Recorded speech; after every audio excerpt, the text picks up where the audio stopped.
à tous et bienvenue dans cette nouvelle vidéo où on va parler du papier craft. Donc je l'ai reçu hier, c'est en format A5 et 90 grammes en mode verger.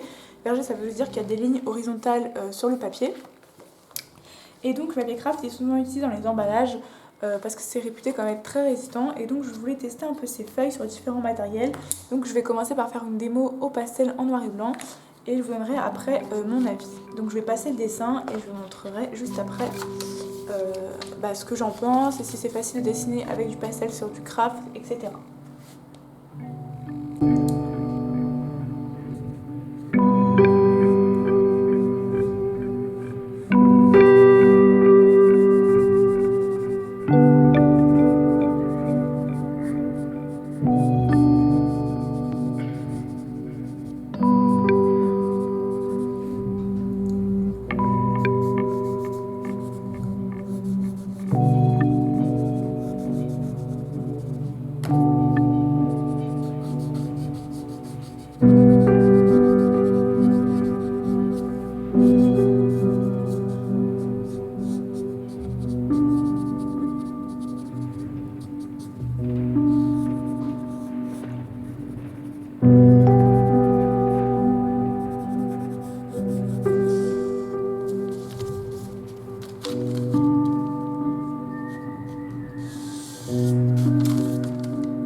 Alors conclusion, c'est pas ouf avec les pastels en vrai.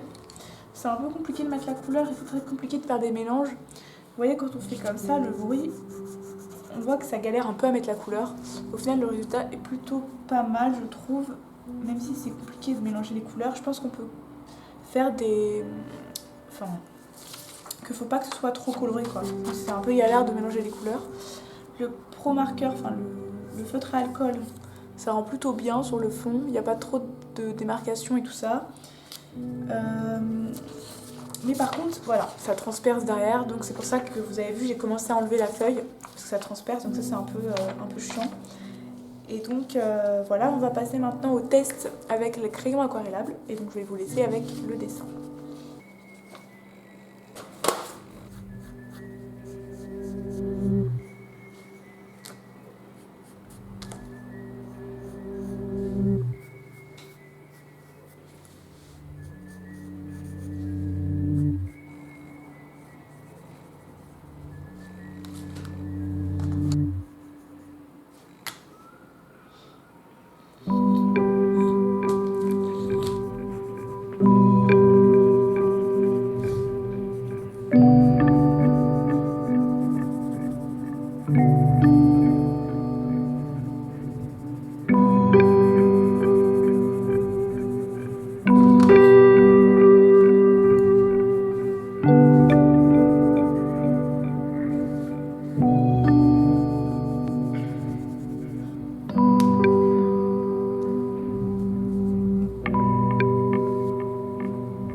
Alors au final avec les crayons aquarellable ça va, ça transperce pas, vous voyez, ça supporte assez bien l'eau quand même, donc ça veut dire qu'on peut faire des trucs un peu pas mal. Après je trouve qu'on voit un peu trop les traits, vous voyez là si j'approche on voit un peu beaucoup les traits, bon, hormis le dessin qui est pas hyper bien fait. Les couleurs ça va, et juste je trouve qu'en fait finalement les traits c'est un peu dérangeant pour ce type de dessin. Et je pense que ce serait plus adapté genre à un style plus nature morte ou des vers ou plus du réalisme mais pas sur des personnages. Pas sur des... n'importe quoi. Si du réalisme justement mais du vrai réalisme. Genre soit sur des portraits, soit sur de la nature morte, etc. Donc je pense que je pourrais peut-être faire de la nature morte sur ce type de papier. Et il me reste un dernier papier, enfin il me reste un dernier truc à tester. Je voulais tester aussi pour les feutres aquarellables si on pouvait faire des trucs cool dessus. Donc pareil, je vais vous laisser avec le prochain dessin. Et après je vous donnerai mon avis sur la texture et tout ça.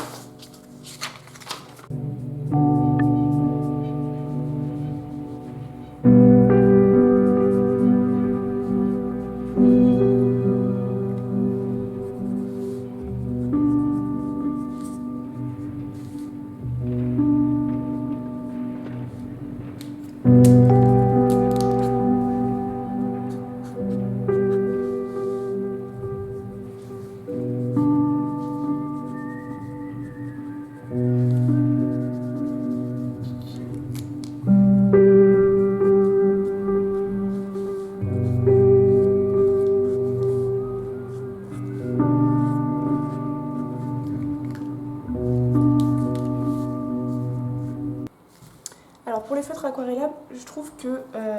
j'adore le rendu en vrai. Je trouve que les couleurs se mélangent autant. J'ai pas essayé de mettre de l'eau encore d'ailleurs. Je vais voir si on met un peu d'eau. Normalement ça devrait aller, puisque c'est... j'ai déjà essayé avec les crayons aquarellables, donc c'est le même principe. Les couleurs se mélangent, enfin comme sur du papier. Et ça supporte assez bien l'eau. Parce que ça se gondole, le papier ne se gondole pas trop. Après j'ai pas essayé de faire des grandes surfaces, j'ai fait plutôt des petites surfaces, donc je sais pas trop. Après au niveau derrière ça dépasse un peu, donc c'est pas trop problématique, ça va si vous mettez un papier en dessous. Et voilà, sinon faites attention à bien choisir vos couleurs parce que les couleurs sont totalement différentes de la réalité quand on prend un feutre, enfin quand on prend une couleur qui est là et qu'on l'ajoute à du papier craft, donc une couleur un peu plus brun. Les couleurs sont totalement différentes, donc par exemple si vous prenez, donc là j'avais fait quelques essais là-dessus, par exemple si vous prenez du gris, vous voyez le gris est très très clair ici, bah hop, tout de suite ça fait du gris très foncé, vous voyez, alors qu'en réalité le gris, bon là c'est sur du gris, mais si vous faites sur du papier blanc, hop, le gris est beaucoup plus clair, vous voyez. Donc faites attention à bien choisir vos couleurs, prenez une feuille de brouillon avant, comme moi j'ai fait, et mettez vos couleurs pour pas vous tromper. Et en conclusion, c'est un papier qui est plutôt pas mal, mais que bon, je sais pas si je l'utiliserai beaucoup. En gros, avec du pastel, ça rend pas ouf au final. Ce que j'ai préféré moi c'était avec les feutres aquarellables, donc ils sont juste là. Donc je pense que je ferai plus des dessins avec feutres aquarellables parce que je trouve que ça donne un beau rendu, surtout avec les nuances de blanc parce que le blanc ressort très bien sur le brun. Et donc ça c'est avec les crayons aquarellables. Et ça je trouve que ça va, mais bon on fait des meilleurs rendus sur papier gris normal, donc voilà. Donc je pense que j'utiliserai, mais seulement pour les feutres aquarellables. Donc je vous ferai d'autres vidéos sur le papier craft je pense. N'hésitez pas à me donner votre avis en commentaire pour ceux qui l'utilisent ou même ceux qui ne l'utilisent pas si vous avez envie d'en acheter et tout ça. Et voilà, et je vous dis tous pour une prochaine vidéo.